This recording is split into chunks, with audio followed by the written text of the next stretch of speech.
vous avez rencontré cette compagnie? Qu'est-ce qui vous a intéressé dans le projet de cette compagnie du Nouveau Théâtre Populaire?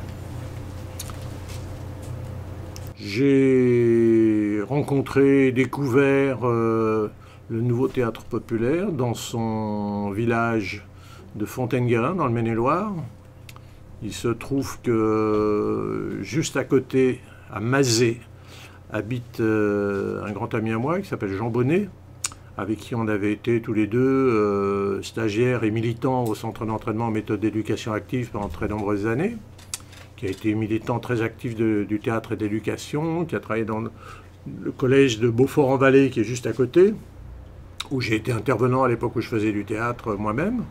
Et donc, voilà, Jean m'a appelé, je ne sais plus si c'était en 2010 ou 2011. Un jour, il m'a dit, tu sais, j'ai découvert l'année dernière une bande dans une maison qui jouait deux spectacles, et ils sont absolument formidables, il faut que tu viennes voir. Donc, comme j'étais en vacances à côté, voilà, on a été voir, et on est tombé... oui, émerveillé par le fait qu'une équipe de jeunes gens et de jeunes femmes, ils avaient 20 ans à l'époque, à peu près, reprennent, au fond, toute une histoire du théâtre dit populaire ou de la décentralisation. Ils en reprenaient l'expérience d'aller dans un village où il n'y a personne, monter eux-mêmes le plateau Jean Villard qu'ils ont installé, jouer 3 spectacles, faire des places à 5 €, et en plus faire ça avec beaucoup de talent et de générosité, surtout de générosité. Et voilà, on a été un peu estomaqués parce que cette idée du théâtre populaire, cette histoire de ce que Hubert Gignoux appelait la famille théâtrale, une famille théâtrale, était en train de se dissoudre totalement dans les institutions, voilà, et qu'une bande de jeunes de 20 ans à la fois s'accroche à cette histoire, mais surtout réalise sans aucun moyen, avec simplement leur énergie et leur enthousiasme, un travail de ce type et de cette qualité. Ça, c'était tout à fait étonnant. Et évidemment, l'année d'après, on y est retourné. Et puis l'année d'après. Et puis au bout de 3 ans, j'ai dit, je vais faire un film sur vous, si vous voulez bien. Et donc, voilà, ils ont accepté ça. J'ai passé un mois et demi avec eux. Et j'ai fait ce film. Et le titre m'est venu, je ne sais plus comment, mais voilà, j'ai eu envie d'appeler ça Les héritiers de l'avenir. Pour marquer à la fois que... ils sont vraiment héritiers et ils se revendiquent les héritiers d'une histoire, et en même temps, voilà, l'avenir leur appartient. Parce que vous-même, vous avez un lien très fort à l'éducation populaire, et le lien entre éducation populaire et théâtre populaire, je pense que c'est une question qui vous intéresse particulièrement. Du coup, comment vous analysez ce nouveau rapport au théâtre populaire, parce qu'il s'intitule Nouveau Théâtre Populaire? Qu'est-ce qui, dans leur projet, pour vous, est bien un renouveau du théâtre populaire? Alors, c'est pas nouveau, c'est un renouveau. Voilà. Je pense que c'est ça qu'il faut préciser, parce que bon, ils ont eu le culot et l'intelligence d'appeler leur projet le NTP, le Nouveau Théâtre Populaire, même de prendre la police d'écriture de Jacques Naud, du TNP. Voilà, c'était un peu gonflé, mais en même temps très intelligent, parce que vrai, pas authentique. Voilà, donc, en fait, ce qui est nouveau, c'est qu'ils sont là aujourd'hui. Donc c'est nouveau, puisqu'ils n'étaient pas là hier, eux. Mais l'idée de quitter le centre-ville où il y a profusion de propositions, ou le Festival d'Avignon où il y a profusion de dire on peut pas avoir d'espace là. L'espace est trop encombré. Et le public, il y a des espaces vides, comme disait Peter Brook. Voilà, pour créer, il faut un espace vide. Et il faut trouver son espace. Et eux, ils ont trouvé cet espace-là en disant, nous, voilà. Ils étaient venus jouer à Avignon, déjà, à 14 ans, 15 ans. Ils rêvaient déjà de venir. Lazare, il avait déjà écrit une pièce à 14 ans, lui, Erson Macarel. Et c'est par le refus d'Avignon qu'ils ont dit un jour, bon, on va aller en Ardèche, quoi, dans un village où il n'y aura personne, sauf qu'ils connaissaient personne en Ardèche. Et Lazare a dit, mais ma grand-mère, elle a une maison en Anjou, avec un terrain vague derrière, en pente.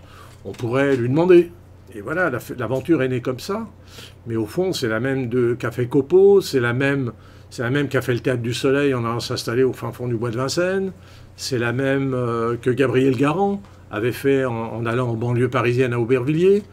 À chaque fois, les époques et les équipes doivent trouver leur espace vide.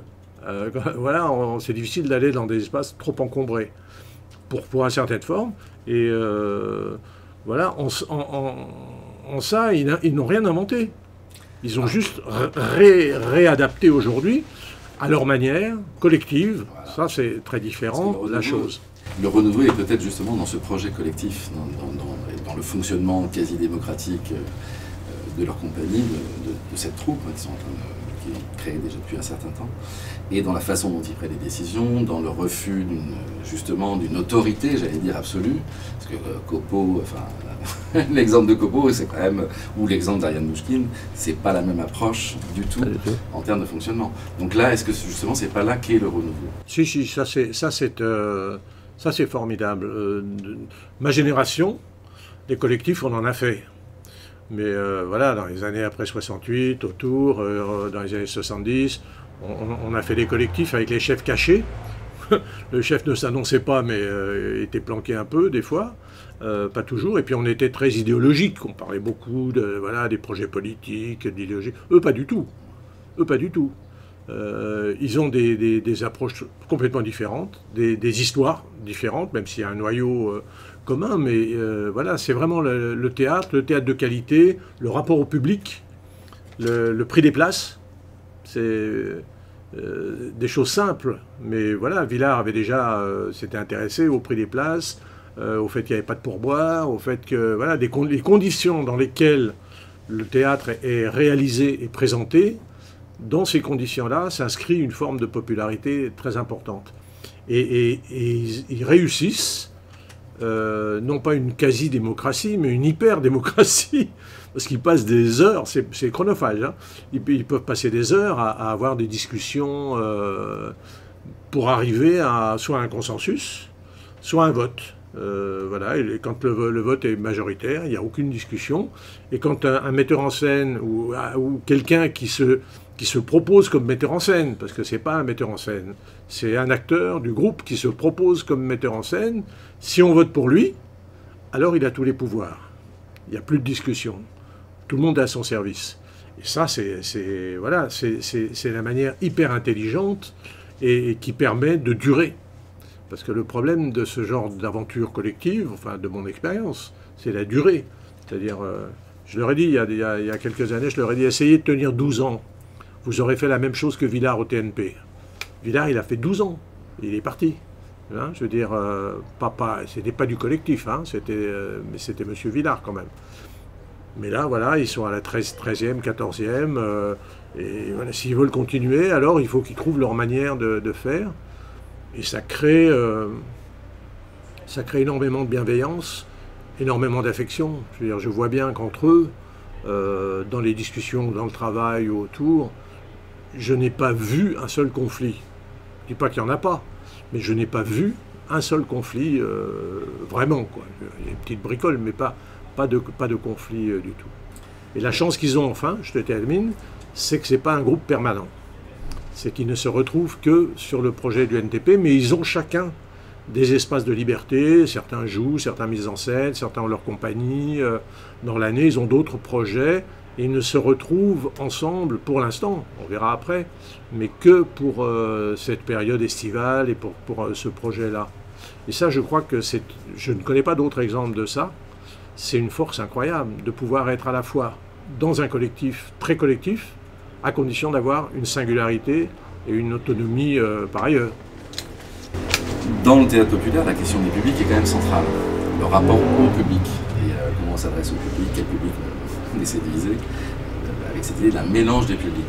Mais du coup, le fait que le nouveau théâtre populaire soit programmé à Avignon, avec la singularité du public d'Avignon par rapport, qui n'est quand même pas tout à fait de même nature que le public de La Fontaine-Guérin, Du coup, comment ça rentre dans cette histoire et comment vous, qui avez assisté à un certain nombre de représentations déjà du Ciel, la nuit, la fête, vous analysez ce que ça peut donner aussi pour le festival? C'est-à-dire comment ce spectacle-là qui arrive au festival interroge autrement le public du festival?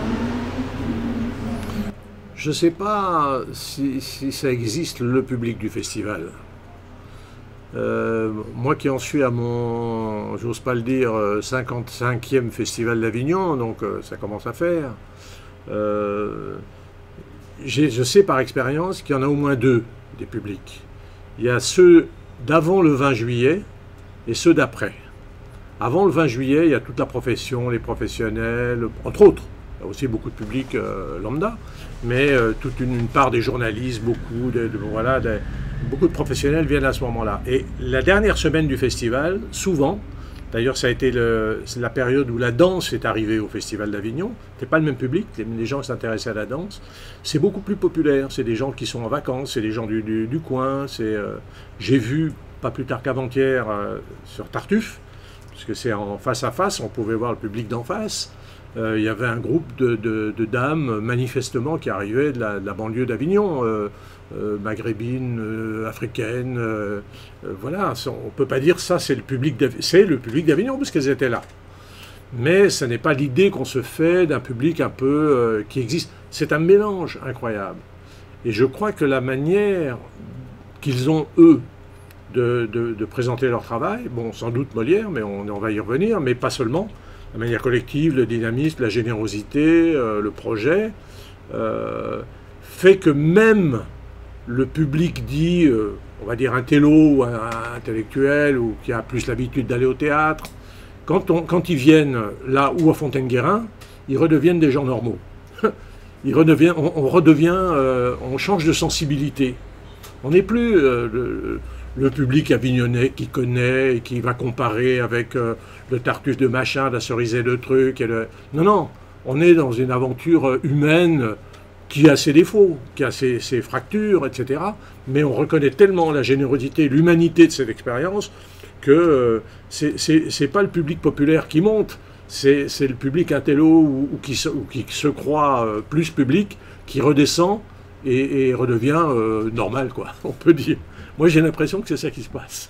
Alors justement, c'est peut-être aussi le choix que vous avez évoqué, le choix de Molière, le choix d'une trilogie autour de Molière, qui peut aussi contribuer à attirer d'autres publics, le public en question. Et justement, je voudrais vous interroger maintenant sur votre rapport à Molière, c'est-à-dire sur la place que Molière a eue dans votre parcours de théâtre. Comment vous avez découvert Molière, par quel biais, et quel regard vous portez justement sur... Alors, moi je ne suis pas du tout un spécialiste de Molière, mais bon, j'ai fait mes études en France quand même. Mais surtout, moi j'étais en Afrique quand j'étais petit. Et le premier spectacle de théâtre de ma vie, dont je me souviens, un peu, j'étais au Congo belge à l'époque, une ville qui s'appelait Elisabethville, il y avait une place de la Poste, et je me souviens, j'étais tout le monde, je devais avoir 6 ans, 8 ans, je ne sais pas, je ne me souviens plus, mais je me souviens que j'ai vu un tréteau monter sur la place, et une bande d'Africains qui jouaient Molière. Est-ce que c'était le médecin malgré lui ou le malade imaginaire? Je ne sais plus. Mais je vois 2-3 images, et surtout je me souviens de la rigolade incroyable que ça m'a provoqué. C'est le rire qui me reste comme souvenir. Et je fais un petit détour, mais il y a Roger Deldim, qui était un ami belge, qui avait travaillé sur la mémoire des spectateurs. Et toute une étude énorme qui a été faite, où il démontrait qu'on ne se souvient pas des histoires, on ne se souvient pas des fables, on se souvient de l'effet que ça nous a fait. Ça m'a fait mal au ventre, j'ai rigolé, j'ai pleuré, je ne sais plus pourquoi, mais l'effet que ça m'a fait, ça marche. Donc moi, Molière, c'est ma première rigolade énorme d'enfance. Voilà, de quoi je me souviens après? Je suis venu en France, au collège, club théâtre, premier club théâtre, avec Mademoiselle Gruau, qui s'appelle Mademoiselle Gruau, c'est une dame avec un grand chapeau noir, une espèce de personnage incroyable, qui nous a dit, je fais un club théâtre, est-ce que vous voulez venir? Bon, on n'avait rien à faire, on a été là. Elle nous a dit, on va monter une pièce en costume d'époque, qui s'appelle La Comtesse d'Escarbagnas. Personne ne monte jamais cette pièce-là, je suis incapable de vous la raconter, mais j'ai une photo de moi en costard, avec des machins, un peu comme Valère dans le truc. Voilà, là encore, c'est un grand souvenir, pas un télo, mais un plaisir du jeu, un plaisir du groupe, enfin tout ce qu'on connaît quand ça marche bien, une expérience théâtrale dans l'éducation. Voilà, après j'ai étudié des textes, comme il a fallu étudier les textes. Ça m'a plutôt ennuyé parce que j'ai jamais aimé travailler sur les textes. Et puis j'ai le souvenir, il y en a eu d'autres, mais en tout cas le Tartuffe du Théâtre du Soleil a été beaucoup plus récemment un moment époustouflant de théâtre, évidemment. Et puis j'en ai vu 2 ou 3 des Tartuffes, je sais plus, j'ai dû en voir un à la Comédie Française, je me souviens plus. Et je suis parti une fois au Canada et voir une copine aux États-Unis, à Minneapolis. Elle m'a dit, il y a un théâtre à Minneapolis, on y va. Donc j'ai dit, bon, on va aller voir un truc. Et c'est en anglais, moi je parle pas l'anglais, je comprends rien. Mais elle m'a dit, on va voir Tartuffe. Ah, je dis, alors on voit Tartuffe, je sais pas ce que c'est, on va voir. Et c'était Lucian Pintillet qui avait monté ça. Et donc, on regarde la pièce et tout, puis à un moment donné, il y a un mec qui se cache sous une table et tout ça. Je me dis, non, ça me rappelle quelque chose, quoi. Et en fait, j'ai des images incroyables de cette mise en scène de Tartuffe. J'ai pas regardé l'affiche, j'avais pas vu que c'était Molière ni rien.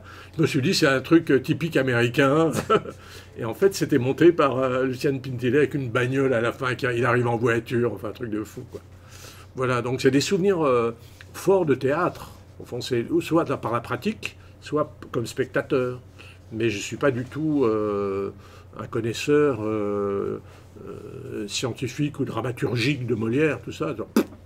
Mais quand c'est monté comme ça, j'adore. Et en même temps, reprendre Molière, on sait toute la place du théâtre de répertoire, finalement, dans le projet du théâtre populaire. Ah non, ça c'est tout à fait utile. Je pense qu'ils ont... C'était un peu casse-gueule d'arriver à dire nous. Ils avaient monté le tout premier spectacle, le NTP, c'était le Misanthrope. Et là, donc 12 ans, 13 ans plus tard, ils décident d'en monter 3 et de faire un cycle, etc. C'est un peu de danger en disant ouais, qu'est-ce qu'ils viennent nous faire encore avec du Molière et non, parce que c'est quand même on le voit bien sur le Tartuffe, sur Don Juan. Même sur Psyché, que j'aime moins cette pièce-là parce qu'elle ne me raconte pas grand-chose, mais c'est un prétexte à théâtre, quoi, à spectacle. Il redémontre que le théâtre, c'est pas une forme, c'est du jeu, quoi. C'est du jeu, c'est du plaisir, c'est du... Voilà, et Molière est un support, quand on le prend comme ça, de jeu extraordinaire, formidable, sur la langue, sur ce que ça raconte aussi, parce que ça dit des choses d'aujourd'hui, toujours, sur le ciel qui nous menace. Eh bien, je vous remercie énormément, Jean-Gabriel, et puis je vous souhaite une très belle projection de votre film et une très belle continuation pour le tournage de ce prochain film. Oui, on va faire on va faire une série. Je vais en faire un, puis peut-être dans 7 ans, j'en ferai un autre, on verra. Merci beaucoup. Merci.